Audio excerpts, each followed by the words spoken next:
This is Pre-Algebra section Indiana-Lesson 1.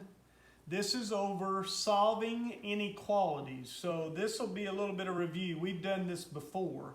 So this will be review for you. It is an inequality, so we're dealing with greater than or equal to, less than or equal to, or less than or greater than. And so we need to solve the inequalities. Now, the two rules that you need to remember is always whenever you either multiply both sides of your equation by a negative, you have to switch the sign direction. Or if you divide both sides by a negative, you have to switch the sign's direction. So those are the two rules that you've got to remember. Everything else is the same as if it was equal. You know, you're solving an equation. But if it's an inequality, if you multiply both sides by a negative or you divide both sides by a negative, you have to switch the direction of the sign. All right, so here we have in example 1, we have this problem. And we're going to start, again, we start inside parentheses here. This would be 3, 4 minus 6. That would be negative 2. We could simplify inside. This stays plus 2. Greater than or equal to. Now, these are not like terms, so I can't add these together. So that means then I've got to distribute. And so I'm going to distribute the 2. That would mean that would be negative 2x plus 6.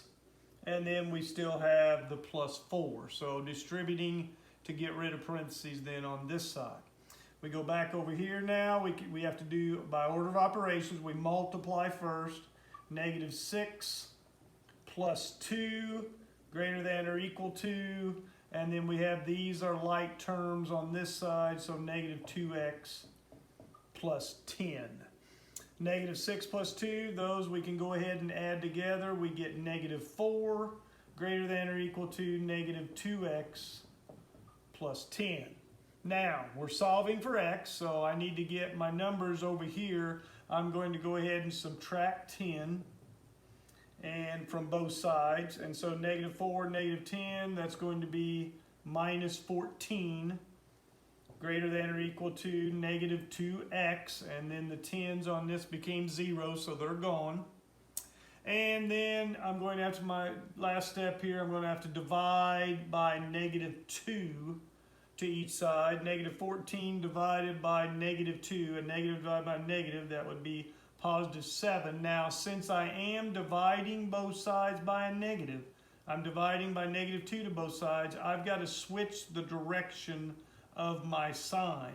And so instead of it pointing that way, I'm changing the direction. It points this way, and negative 2 divided by negative 2 gives me positive x.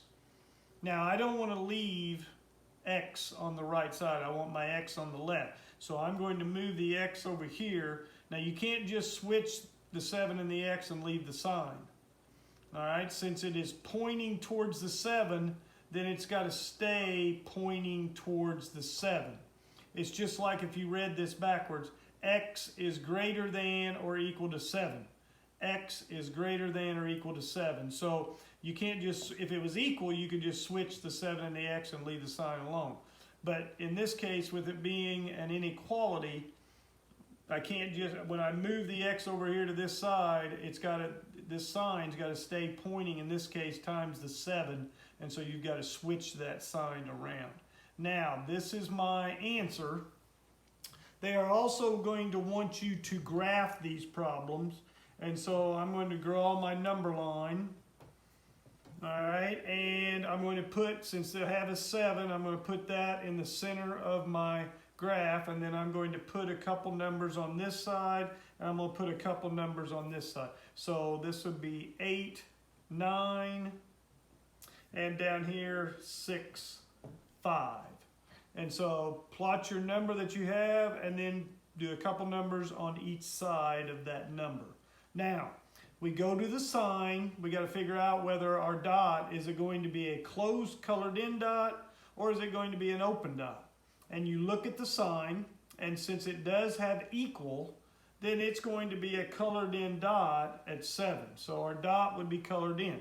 If it did not have the equal sign, if it was just greater than or if it was less than without the equal sign, then it would be an open dot.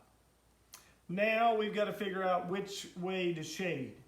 And with your variable on the left, we always go by which way the arrow is pointing here. And so this sign is pointing in that direction. And so we would shade in this direction.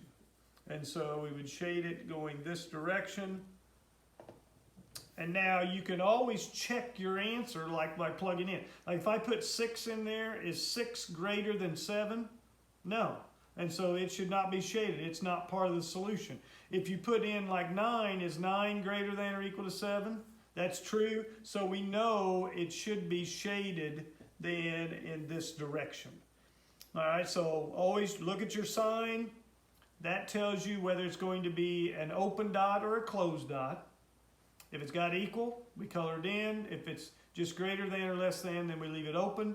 And then with our variable on the left, we always look at which way our sign is pointing, and then that way we know which side to shade.